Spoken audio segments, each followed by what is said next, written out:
سب سے حسین 42 سال کی عمر جوانی،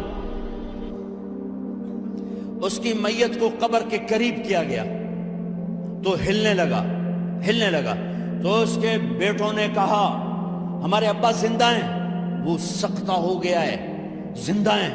عمر بن عبدالعزیز رضی اللہ رحمت اللہ علیہ فرمانے لگے ارے بھتیجو زندہ نہیں ہے، قبر کا عذاب جلدی شروع ہو گیا ہے، بل عجل اللہ بالعقوبہ، چھپاؤ جلدی چھپاؤ۔ عمر بن عبدالعزیز جس تخت پر بیٹھے اس پر سلیمان تھا، اس پر ولید تھا، اس پر عبد الملک تھا، ان تینوں نے اپنے من کو راضی کیا، عمر بن عبدالعزیز نے اپنے رب کو راضی کیا۔ جب عمر بن عبدالعزیز کا وقت آیا مرنے کا تو انہوں نے بلایا رجا بن حیوہ سے، فرمایا کہ میں نے عبد الملک بن مروان چاچا بھی تھے سسر بھی تھے، ان کی بیٹی فاطمہ سے شادی ہوئی تھی، میں نے اس کو قبر میں اتارا، کفن کی گرہ کھول کے دیکھا تو اس کا چہرہ قبلے سے ہٹ چکا تھا، رنگ کالا سیاہ پڑ چکا تھا۔ عبد الملک بن مروان گورا چٹا تھا، یہ جگہ سرخ تھی، کالا۔ پھر میں نے ولید کو قبر میں اتارا، اس کا بیٹا 10 سال حکومت کی، اس نے 21 سال حکومت کی، اس نے 10 سال کی، ولید بن عبد الملک۔ میں نے اس کے کفن کی گرہ کو کھول کے دیکھا تو اس کا رنگ سیاہ ہو چکا تھا اور قبلہ کی طرف سے چہرہ پھر چکا تھا۔ پھر اس سلیمان کا واقعہ تو ابھی سنایا، پھر اس سلیمان کو قبر میں اتارا اور اس کے کفن کی گرہ کو کھول کے دیکھا تو اس کا چہرہ قبلے سے ہٹ چکا تھا۔ اب میں جا رہا ہوں، مجھے دیکھنا۔ پہلے تینوں نے حکومت کی پوجا کی اور عمر بن عبدالعزیز نے اپنے اللہ کی پوجا کی۔ انہوں نے ایک بڑا عجیب خطبہ دیا جب خلیفہ بنے، اے لوگو بچپن میں شعر و شاعری کا شوق تھا تو میں شاعر بنا، تھوڑا سا اٹھان ہوئی تو علم کا شوق لگا، میں نے علم حاصل کیا، جوان ہوا تو فاطمہ بنت عبد الملک سے عشق ہوا، میں نے اس سے شادی کی، اب اللہ نے مجھے حکومت دے دی ہے، اب تم دیکھو کہ میں اس سے اپنے اللہ کو راضی کروں گا۔ ہمارے حکمران تو ووٹ سے آتے ہیں اور چلے جاتے ہیں 4-5 سال کے بعد، ان کی وراثت میں حکومت آ رہی ہے اور 3 بر اعظم پر حکومت ہے اور ایسا رعب و دبدبہ ہے بنو امیہ کا، کوئی ان کے سامنے سر نہیں اٹھا سکتا، اور یہ بندہ 2 سال 2 مہینے 3 بر اعظم میں زکوٰۃ لینے والا کوئی نہ بچا، 3 بر اعظم میں سوال کرنے والا کوئی نہ بچا، 3 بر اعظم میں ظالم کوئی نہ بچا، 3 بر اعظم میں مظلوم کوئی نہ بچا، لیکن خود کیسا رہا؟ گھر آئے، فاطمہ بڑے اچھے دن گزرے ہیں، اب امتحان ہے، میں تیرا حق نہیں ادا کر سکوں گا، طلاق لینی ہے میں حاضر ہوں، ساتھ دینا ہے تو میرے اپنے حق معاف کرو، اپنے حق معاف کرو۔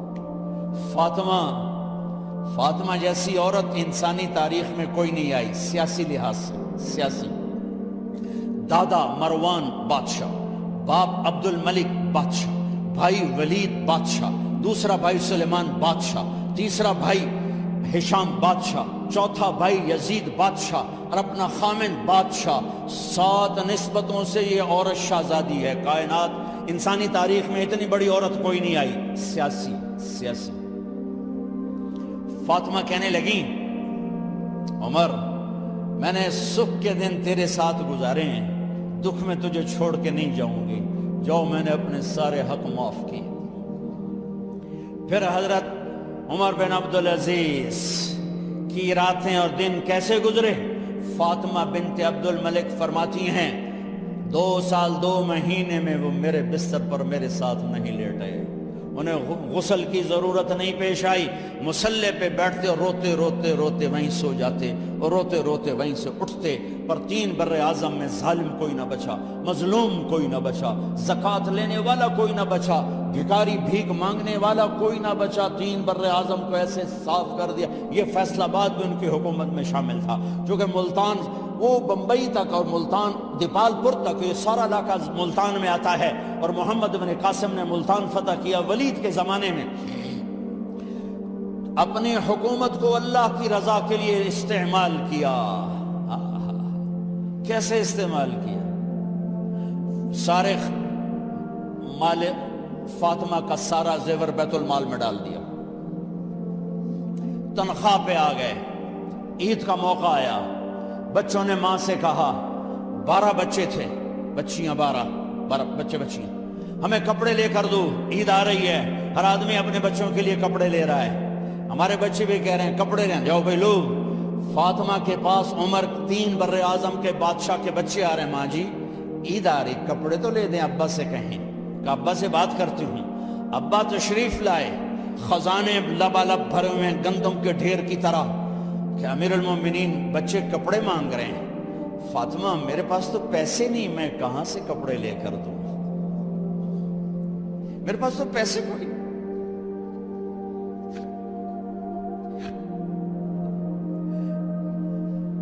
حضرت فاطمہ نے کہا پھر بچوں کا کیا کروں؟ کہا پھر مجھے بھی نہیں پتا کیا کروں.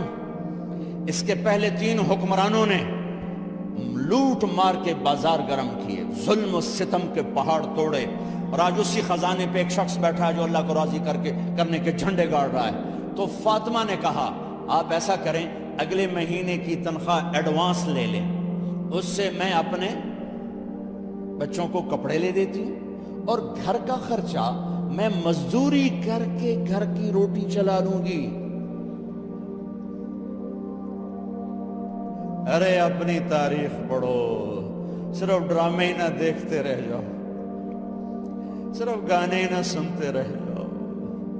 اور بھی دکھ ہیں زمانے میں محبت کے سوا, راحتیں اور بھی ہیں وصل کی راحت کے سوا. انہوں نے اپنے بلایا وزیر خزانہ مزاحم, اپنا ہی غلام. ہاں بھائی مزاحم, ہمیں بچوں کے کپڑے چاہیے, تو اگلے مہینے کی تنخواہ ایڈوانس مل جائے. وہ کہنے لگے امیر المومنین آپ مجھے لکھ کر دے دیں کہ آپ 1 مہینہ زندہ رہیں گے, میں آپ کو تنخواہ دے دیتا ہوں. عمر بن عبدالعزیز سر جھکایا, اٹھے, گھر گئے. فاطمہ میرے بچوں سے کہہ دو کہ تمہارا باپ کپڑے لے کے نہیں دے سکتا. اپنی تاریخ تو دیکھو.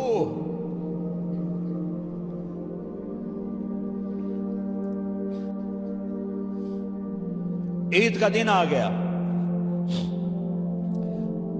خلیفہ وقت عید کی نماز پڑھاتے تھے, نمازیں بھی خلیفہ وقت پڑھاتے تھے. بنو امیہ کا خاندان ملنے کے لیے آ رہا ہے. سارے سرداروں کے بیٹے اعلیٰ پوشاک, اعلیٰ لباس, ملنے آ رہے ہیں. تھوڑے دیر بعد دیکھا تو بچے بھی ملنے آ رہے ہیں. امیر المومنین کی حیثیت سے بچے باپ کو ملنے آ رہے ہیں, اور ان کے جسموں پر پرانا لباس ہے.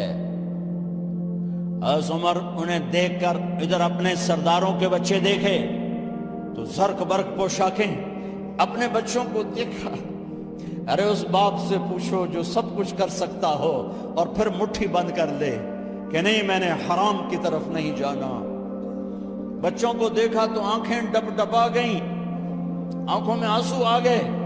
فرمایا میرے بچوں آج تمہیں اپنے باپ سے گلہ تو ہوگا کہ آج ہمارے باپ نے کپڑے ہی نہ لے کے دیے. ان کے ایک بیٹے ہیں عبد الملک, ان سے بھی 4 ہاتھ آگے تھے, ان سے پہلے ہی فوت ہو گئے تھے. کہنے لگے ابا جان آپ کو مبارک ہو, آپ نے قومی خزانے میں بددیانتی نہیں کی ہے, آپ کو مبارک ہو. آج ہمارا سر بلند ہے, ہم شرمندہ نہیں ہیں, ہم شرمندہ نہیں ہیں. انسانوں کو کپڑوں پہ نہیں تولا جاتا. آج کا میرا دیس کا مالدار اتنا فقیر ہو گیا ہے, اتنا چھوٹا ہو گیا ہے کہ وہ اپنا تعارف کروانے کے لیے 50 لاکھ کی گھڑی لیتا ہے, 6 لاکھ کا جوتا لیتا ہے, آج کی بیگم اتنی چھوٹی ہو گئی ہے کہ اپنے قد کو بڑا کرنے کے لیے وہ 10 لاکھ کا ہینڈ بیگ لیتی ہے کہ دیکھو میرا بیگ 10 لاکھ کا ہے. ارے میری بہن، تو 10 ٹکے کی بھی نہیں رہی اگر تو نے بیگ سے اپنے آپ کو بڑا بنایا. او میرے دوست، تو 2 ٹکے کا نہیں ہے. اگر تو 10 لاکھ کے جوتے اور 50 لاکھ کی گاڑی سے، 50 لاکھ کی گھڑی سے اگر تو بڑا بننا چاہتا ہے، ارے اس دھوکے سے نکلو. برینڈڈ کہاں جا رہے ہو؟ جب تم اپنی ذات میں بے قیمت ہو تو رب ذوالجلال کی قسم، تمہاری گھڑیاں، تمہارے بیگ، تمہاری گاڑیاں، تمہارے بنگلے تمہاری عزت کو بڑھا نہیں سکتے. ابا جان، آج ہمارا ساڈا ایتھے سر آ گیا. سانو آج ساڈی عید ہو گئی کہ ساڈے ابے آج خیانت نہیں کی تھی. آج ہم خوشی سے بلند ہیں کہ ہمارے باپ نے بدیانتی نہیں. بیگم نے اس باندی کو نہلایا، خوبصورت زیورات سے سجایا، عالی شان میک اپ کیا اور اس کا ہاتھ پکڑ کے لائی. امیر المومنین، یہ آپ کی خدمت میں گفٹ ہے.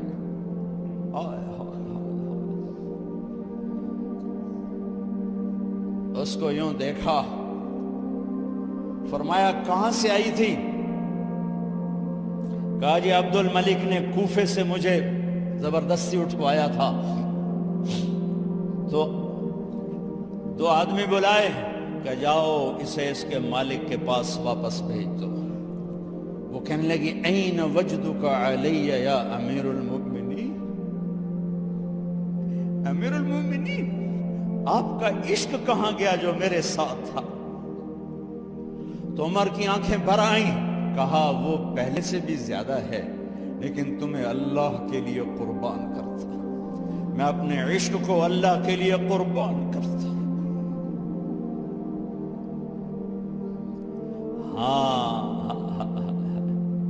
اب اللہ نے صلہ کیا دیا. جب انتقال ہوا ہونے لگا تو بلایا رجا کو، جو میں بات پہلے چھوڑ کے ادھر ان کی تھوڑی سیرت بتائی کہ رجا اب میں مرنے لگا ہوں. عبد الملک کالا ہو گیا تھا، ولید کالا ہو گیا تھا، سلیمان کالا ہو گیا تھا. یہ کیوں کالے ہوئے تھے؟ یہ بے نمازی نہیں تھے، بدکاری نہیں کرتے تھے، کسی کی طرف ان کی میلی آنکھ نہیں اٹھی کبھی. یہ ظالم تھے، ظالم انسانوں کا خون پیا، مال میں خیانت کی. اس پر اللہ نے چہرے پھیر دیے. آج عمر بن عبدالعزیز جا رہا ہے کہ دیکھو میں جا رہا ہوں، مجھے دیکھو میرے ساتھ کیا ہوتا ہے. ان کا انتقال ہوا، ان کی میت قبر کے کنارے رکھی گئی اور اب نیچے اتارنا ہے. سلیمان کی میت کو اتارنے لگے تو ہلنے لگا اور عذاب قبر پہلے شروع ہو گیا. عمر کی میت کو جب قبر کے قریب کیا گیا، ایسے ہوا کا جھونکا آیا، ایک پرچہ ایسے لہراتا ہوا یوں آیا، یوں آیا، یوں آیا اور عمر کے سینے پر گر گیا. لوگ کٹھے ہو گئے. پرچے کو کھول کے دیکھا گیا تو اس پہ لکھا تھا بسم اللہ الرحمن الرحیم براءۃ من اللہ لعمر بن عبد العزیز من النار. یہ پروانہ ہے اللہ کی طرف سے اس کے بندے عمر کے لیے کہ اسے جہنم سے نجات کی خوشخبری سنا دی جائے. آہا، مرنا ہو تو یوں مرو، اللہ ایسی موت دے دے. کہتے ہیں پھر میں نے ان کو قبر میں اتارا. جب قبر میں اتارا تو کیا دیکھا؟ میں نے کفن کی گرہ کھولی تو چہرہ قبلے کی طرف فٹ اور یوں لگا جیسے 14ویں رات کا چاند قبر میں اتر آیا. میرے بھائیوں بہنوں، اپنے اللہ سے صلح کر لو، اپنے اللہ سے صلح کر لو. اس کے محبوب مصطفیٰ صلی اللہ علیہ وسلم کی غلامی میں آ جاؤ، آ جاؤ، آ جاؤ. یہی ایک راستہ نجات کا ہے، یہی ایک راستہ اللہ تک پہنچانے والا ہے. اور آخری بات کرتا ہوں، ہے اس دیس کی نفرتوں نے اسے آگ لگا دی ہے. آپس کی نفرتیں مٹا دو, آپس کی نفرتیں مٹا دو, آپس کی نفرتیں مٹا دو.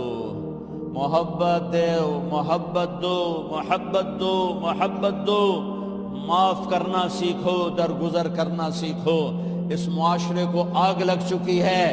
غیبت, مذہب کے نام پہ نفرت, سیاست کے نام پہ نفرت, قومیت کے نام پر نفرت, صوبوں کے نام کی نفرت, ایک صف میں بیٹھ کے نفرت, ایک صف میں کھڑے ہو کر دل نفرتوں سے بھرے پڑے ہیں, بغض سے بھرے پڑے ہیں, دل گٹر بن چکے ہیں.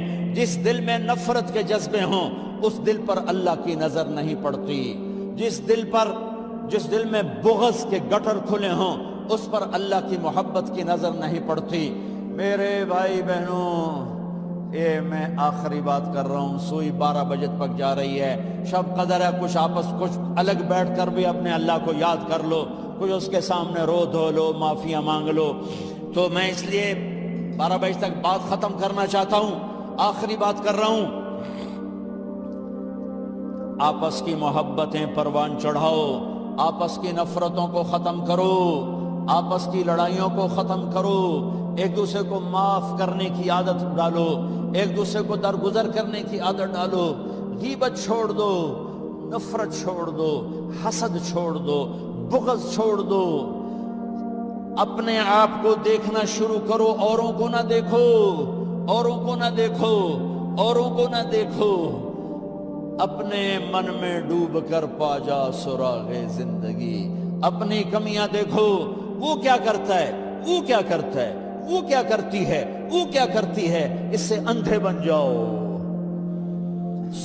بہرے بن جاؤ, کسی کی برائی نہ سنو, کسی برائی نہ کرو. تمہارے گھر جنت بن جائیں گے, تمہارے گھر جنت بن جائیں گے, تمہارے گھر جنت بن جائیں گے. ہمارے گھروں میں تباہی بربادی ہے. نفرت, ماں باپ میں آپس میں نفرت, میاں بیوی میں نفرت, سگے بھائیوں میں نفرت, کبھی مذہب کے نام پر, کبھی رشتوں ناتوں کے نام پر, کبھی تجارت کاروبار کے نام پر. بھائیو, محبتوں کو رواج دو, محبتوں کو رواج دو, محبتوں کو پھیلانے والے بنو. میرے نبی پاک صلی اللہ تعالی علیہ وسلم نے فرمایا, اسلام کا سب سے مضبوط عمل بتاؤ کیا ہے؟ صحابہ نے کہا جی نماز ہے. آپ نے کہا نہیں, نماز نہیں ہے. نماز اچھی چیز ہے, سب سے مضبوط عمل نہیں ہے. صحابہ نے عرض کی جہاد ہے. آپ نے کہا جہاد بھی اچھی چیز ہے, سب سے مضبوط نہیں. صحابہ نے عرض کیا روزہ. آپ نے کہا روزہ بھی اچھی چیز ہے پر سب سے مضبوط عمل نہیں. صحابہ نے عرض کیا حج. آپ نے فرمایا حج بھی بہت بڑا عمل ہے پر سب سے مضبوط عمل نہیں. ایعر الاسلام اوثق. اب سنو, الفاظ سنو. اسلام کا سب سے مضبوط عمل بتاؤ. قالوا الصلاة. قال وحسن وما هي بها. قالوا الجهاد. قال وحسن وما هو به. قالوا الصيام. قال وحسن وما هو به. قالوا الحج. قال حسن وما هو به. قالوا الله ورسوله اعلم. ہاں, نماز نہیں, جہاد نہیں, روزہ نہیں, حج نہیں. اچھا تو کیا ہے, پھر کیا ہے؟ تو آپ نے کہا ان اوثق اور الاسلام الحب للہ والبغض للہ.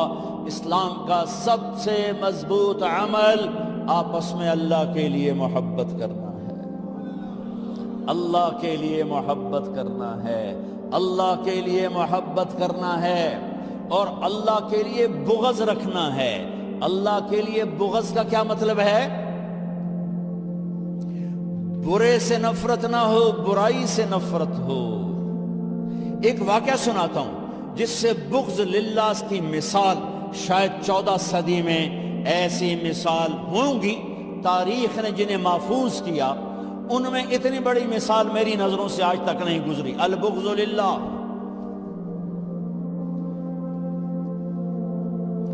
خیبر کی جنگ, یہودی اور حضرت علی کا ٹکراؤ. حضرت علی نے یہودی کو گرایا, قتل کرنے کے لیے تلوار اٹھائی، یہودی نے منہ پہ تھوک دیا تو آپ پیچھے ہٹ گئے، اٹھ گئے کہ دوبارہ آؤ، کہیں یہ کیا؟ ارے میں نے تو منہ پہ تھوک دیا غصے میں، چلو جلدی ختم کرے مجھے، تو مجھے کیوں چھوڑ کے پیچھے ہٹ گئے؟ تو سنو، تیرا میرا ذاتی کوئی جھگڑا نہیں، میں تمہیں اللہ کے لیے قتل کر رہا تھا، میں اللہ کے لیے تمہارے ساتھ لڑ رہا تھا، جب تم نے میرے منہ پہ تھوکا تو مجھے غصہ آ گیا، ذاتی غصہ، اب کہیں یہ تلوار میرے غصے کی وجہ سے نہ چل جاتی، اس لیے میں پیچھے ہٹ گیا، آؤ دوبارہ لڑیں گے۔ انہوں نے کہا مجھے کلمہ پڑھا، میں نہیں لڑتا۔